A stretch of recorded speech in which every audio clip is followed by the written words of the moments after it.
We asked men how women should be treated in a relationship. These are their responses. Women should be treated with respect. They should be treated, they should be nurtured. And They should be treated like a partner, someone that you work with and you care about. I think any person in a relationship should be treated with mutual respect and be treated in a way that allows them to live a full, flourishing life. However, this isn't the occasion in all cases. 1 in 4 women experience severe intimate partner physical violence, contact sexual violence, and/or stalking with impacts such as injury, fearfulness, post-traumatic stress disorder, use of victim services, contraction of sexually transmitted diseases, etc. No existing law directly protects a woman from emotional or mental abuse caused by their partner. In some states, a victim of domestic violence is not able to benefit from the existing laws. The laws in the state may be written so that it does not include or protect you. Emotional or psychological abuse may not be included in a restraining order in some states. In others, it may not be illegal. This is because it is not referred to in the law. Benefits from state laws include safety planning, medical care, counseling, economic assistance, and planning. Reaching out may include help in these categories, but what is the use in reaching out and getting all types of help but the one you are seeking? Laws should include mental help when providing assistance. Emotional and physical damage is abuse. Did you know that 48.4% of women experience psychological aggressive behavior by a significant other? This includes humiliation, negation, criticizing, accusations, and more. One major abuse is stalking. This is why on average there are 24 people per minute who are victims of stalking by an intimate partner in the United States. Organizations such as EPIC have worked towards protecting women in abusive relationships from their partners. Some significant changes they have made include complaining, and it is leading to a stop on stalker spyware distribution. Working towards solving this will cause there to be less emotional abuse towards victims. So my name is Eileen. I am a licensed psychologist. I specialize in both therapy and assessment. What is your approach when encountered with a domestic violence victim?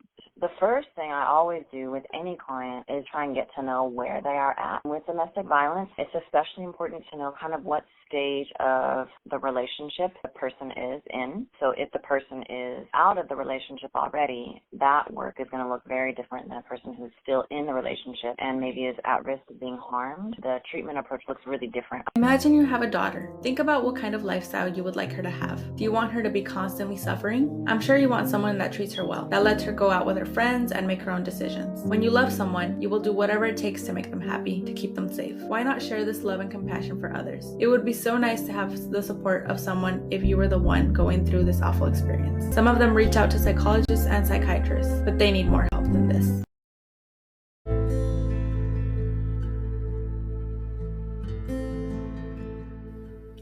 The current laws that are supposed to protect women in abusive relationships are not enough. We continue to see women being abused at higher rates than men. By implementing more laws and informing our women of these laws, we could decrease the rates and statistics of women being abused and provide a safer environment for our women.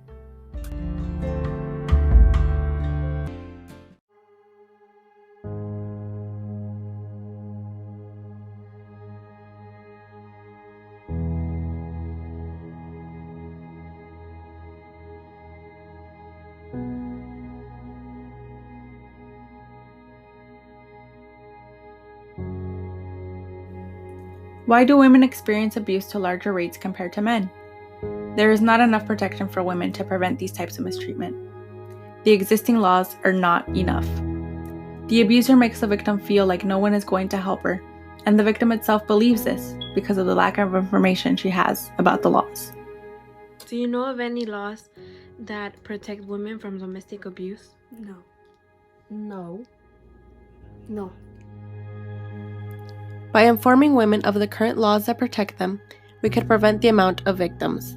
Implementing more programs in school would help provide better protection for the young women who could fall into the traps of toxic love. Protection has to begin at an early age for better chances to prevent any more domestic abuse victims. Information is power.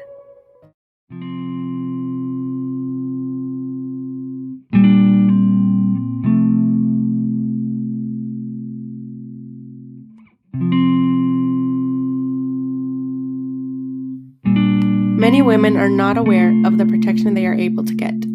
This makes women easy to control because they have no idea on how to get out of these heinous situations. To prevent any more stories like Roya's from happening, we must create better known laws. We need to do better for our women.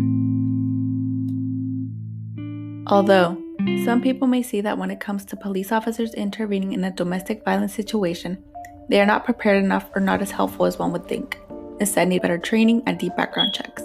However, this is not true because before police officers can get involved in any circumstance that requires their help, they go through a basis of strict training in which they at the end receive a certification approving they have been well trained and ready to deal with these types of situations.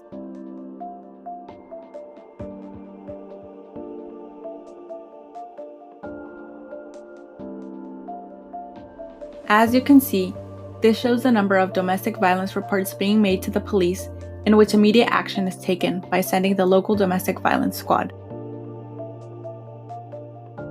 According to the Dallas Police Department, they have an organized and equipped team to deal with domestic violence situations such as the domestic violence squad.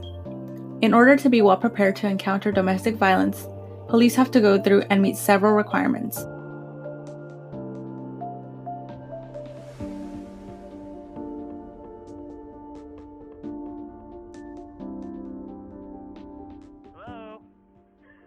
Come on down here.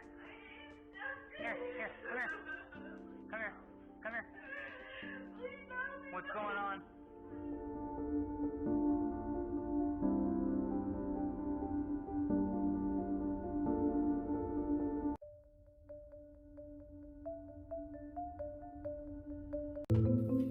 Police officers, the people one most rely on when encountered with a dangerous situation and are at a feeling of strong vulnerability. But what if law enforcement is the actual danger? As society turns a blind eye towards police and their background record, the so-called aid is not being adequately provided. If action is taken today by voicing the necessity of deeper extensive background checks, trauma will no longer be an area of concern.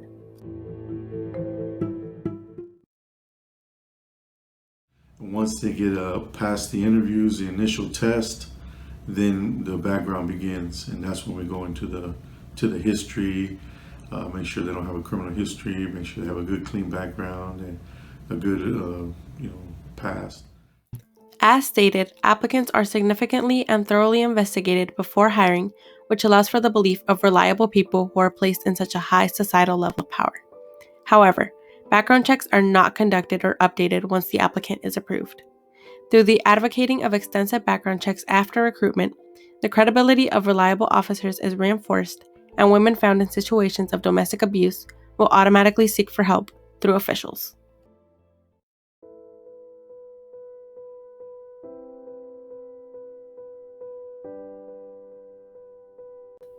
Police officers conducting abuse to their own families are being permitted to handle cases of extreme brutality without being particularly stable themselves. Victims of such traumatic experiences should be able to feel safe once calling officials. Allow me to tell you the story of Debbie. She is one of the multiple women who have suffered emotional and physical abuse at the hands of police officer partners. Debbie feels the police acted differently because her partner was a fellow officer. Several years after the night she first called the police, Debbie says she still feels betrayed, belittled, and completely disillusioned. Inadequate officials being allowed to keep such a high job position are leading to an unending cycle of misery within families, domestic violence victims, and society as a whole. Victims of crime seeking for law enforcement help are yet again having to deal with torture due to unfavorable effect of officials.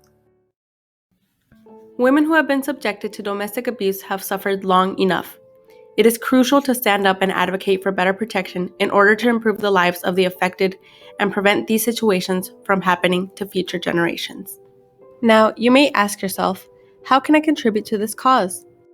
By entering the Genesis Women's Shelter website, you can volunteer and give to the cause by donating. You can also spread awareness through social media using hashtags such as #MeToo. Lastly and most importantly, it is crucial for you to share your voice and speak out.